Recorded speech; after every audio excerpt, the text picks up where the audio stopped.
उस चैप्टर का है, मेटल एंड नॉन मेटल का है। उसके बाद क्या करना है, आपको टॉपिक को रिकॉल करना है, अच्छा ये उस टॉपिक का है। अब उस टॉपिक की जो भी इंफॉर्मेशन आपको याद है ना, उसको लिखकर आ जाओ पैराग्राफ की फॉर्म में। किसकी फॉर्म में? पैराग्राफ की फॉर्म में। अब पता है टेक्निक मैंने क्यों बता रहा हूं आपको, क्योंकि बहुत सारे मैंने टीचर से बात करी और रियलिटी है ना, जब आप पैराग्राफ के अंदर आंसर लिख के आते हैं ना, तो टीचर्स इतने बड़े पैराग्राफ को नहीं पढ़ते। ऑनेस्टली बता रहा हूं, 99% केस के अंदर तो यही होता है, बड़े बड़े पैराग्राफ्स को नहीं पढ़ा जाता, ठीक है। अब उससे क्या होगा, अगर आपका आंसर थोड़ा बहुत गलत भी होगा ना, तो पैराग्राफ की वजह से वो आंसर छुप जाएगा। और अगर 5 नंबर का सवाल है ना, तो 2 नंबर तो आपको मिल ही जाएंगे। बट जबकि अगर आप पॉइंट्स में आंसर को लिख कर आते, जो आंसर आपको नहीं आता, तो उसमें क्या होगा, टीचर पकड़ लेगा कि अच्छा इसको तो आंसर नहीं आता, और वो आपका पूरा कट कर देगा। तो आपको क्या करना है, जब भी आपको कोई आंसर नहीं आ रहा है बिल्कुल, तो आपको क्या करना है, पैराग्राफ फॉर्मेट में लिखना है। कैसे लिखना है? इस सीक्वेंस से लिखना है। Fourth strategy, underline keyword. ध्यान से सुनना। देखो होता क्या है ना, कि जब हम एक आंसर को लिखते हैं ना, अगर हम उस आंसर को बहुत ज्यादा सुंदर बनाएंगे ना, जैसे आपने एक लाइन सुनी होगी, जो दिखता है वो बिकता है। किसने लाइन सुनी है? जो दिखता है वो बिकता है।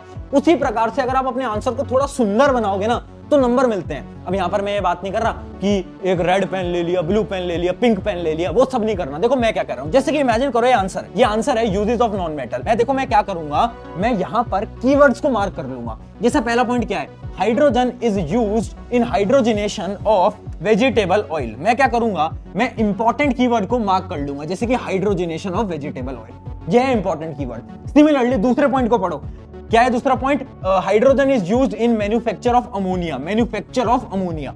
ऐसे इंपॉर्टेंट वर्ड्स को हर पॉइंट में से मार्क कर लो। इससे क्या हो रहा है, देखो जब एक एग्जामिनर आपकी कॉपी को चेक करते हैं, तो वो क्या करेंगे, वो डायरेक्टली अंडरलाइन वर्ड्स को देखेंगे। अब आपका वो आंसर पूरा नहीं पढ़ेंगे, वो देखेंगे अच्छा ये वाला वर्ड लिखा हुआ है, ठीक है, ये लिखा हुआ है, ठीक है, ये लिखा हुआ है, ठीक है, ये लिखा हुआ है, ठीक है, और पूरे के पूरे 5 नंबर दिए, आगे बढ़ गए। एक लाइन मैंने शुरू में बोली थी, एक एग्जामिनर जितना कम समय आपकी नोटबुक में लगाएगा, उतने ज्यादा आपके नंबर आएंगे, है ना। अब समझ पा रहे हो मैंने ये लाइन क्यों बोली थी? इस वजह से। ये करने कब है? ये तब करना जब आपका पेपर खत्म हो जाए। उसके बाद इंपॉर्टेंट वर्ड्स को मार्क कर लेना पेंसिल की मदद से, बस, ठीक है। ये थी हमारी फोर्थ स्ट्रैटेजी। अब बढ़ते हैं आखिरी स्ट्रैटेजी की तरफ, जो कि है पेपर प्रेजेंटेशन टिप। अब अगले 4 से 5 मिनट के अंदर मैं आपको पूरी पेपर प्रेजेंटेशन टिप समझाने वाला हूं, ध्यान से सुनना। अगर ऐसे अटेम्प्ट करोगे अपने पेपर्स को तो मजा आ जाएगा। पहली टिप क्या है, डोंट यूज शॉर्ट फॉर्म्स। पहली चीज देखो, इंस्टाग्राम की तुम दुनिया में जी रहे हो, बिकॉज को भी तुम BCZ लिखते हो, है ना। हमने बहुत सारी छोटी फॉर्म्स बना रखी है, शॉर्ट फॉर्म्स बना रखे हैं ना। हम दोस्तों को बुलाते हैं, गुड नाइट को हम GN लिखते हैं, है ना, गुड मॉर्निंग को GM लिखते हैं। तो वो शॉर्ट फॉर्म्स को नहीं लिख के आना, है ना, गलती से भी मत लिख के आना। अगर लिख दिया ना, हो गया बस तुम्हारा एग्जाम। अगला देखते हैं कटिंग। अगर इमेजिन करो, जैसे कि मैं यहाँ पर एक आंसर शीट भी आपको दिखाता हूँ, ये आंसर शीट आप देखो, तो हो क्या रहा है ना, इस स्टूडेंट ने भी कटिंग करी हुई है, बट इसने कटिंग कैसे करी, देखो यहाँ पर देखो, एक स्मॉल कट लगा दिया, एक स्मॉल कट लगा दिया। ऐसे नहीं काटते, तुम कैसे काटते हो, तुम काटते हो ऐसे ऐसे ऐसे ऐसे, ऐसे नहीं काटना होता। एक स्मॉल कट लगा दो पेंसिल से, बस। उससे क्या होता है, आपका आंसर नीट एंड क्लीन दिखता है। मैंने बोल रहा हूं, जो दिखता है वो बिकता है, ठीक है, याद रखेंगे। अगली हमारी स्ट्रैटेजी है क्या, न्यूमेरिकल स्ट्रैटेजी। ये हमारी जो पेपर प्रेजेंटेशन टिप्स है ना, उसी का एक पार्ट है न्यूमेरिकल स्ट्रैटेजी। अब देखो बहुत बार क्या होता है, आप न्यूमेरिकल्स को अटेम्प्ट करते हो, उसमें 2 चीजों को आपको याद रखना है। पहली चीज है यूनिट्स, और दूसरा है फाइनल आंसर को बॉक्स में लिखना है। समझाता हूं एक एग्जांपल के साथ। देखो ये एक आंसर शीट की कॉपी है। अब देखना, इस आंसर शीट के अंदर बड़े ध्यान से देखना बेटा, यहां पर क्या करा है कि जो फाइनल आंसर है, देखो इसको कैसे बॉक्स के अंदर रखा है। अब इससे क्या होगा, जब एक टीचर आपकी कॉपी को चेक करेगा और वो देखेगा अच्छा बॉक्स के अंदर, अच्छा आंसर सही है, ठीक है, टिक करा, 2 नंबर दिए, आगे बढ़ गए। वो पूरी आपकी कैलकुलेशन देखने भी नहीं वाले, ठीक है।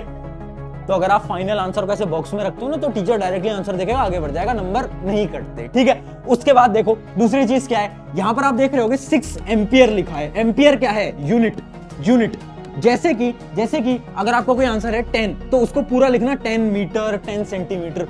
बहुत सारे बच्चे ना जल्दीबाजी में क्या करते हैं, यूनिट भूल जाते हैं। बेटा यूनिट भूल गए तो पता क्या होगा, तो आपके आधे नंबर कट जाएंगे। यहां पर नंबर कटते हैं, हर एक टीचर ने बोला है कि ये लिखकर आना है। आई होप ये चीजें आपकी मदद दे रही होंगी। अब फाइनल स्ट्रैटेजी के ऊपर बढ़ते हैं, जो कि है डिफरेंस वाले क्वेश्चंस में क्या करना है। जैसे कि आपने देखा होगा बहुत बार क्या होता है, डिफरेंस के कुछ सवाल आपके एग्जाम में आ रहे होते हैं कि differentiate between multi cellular organism, unicellular organism, बहुत सारी चीजें आपके एग्जाम में आती है ना डिफरेंस के।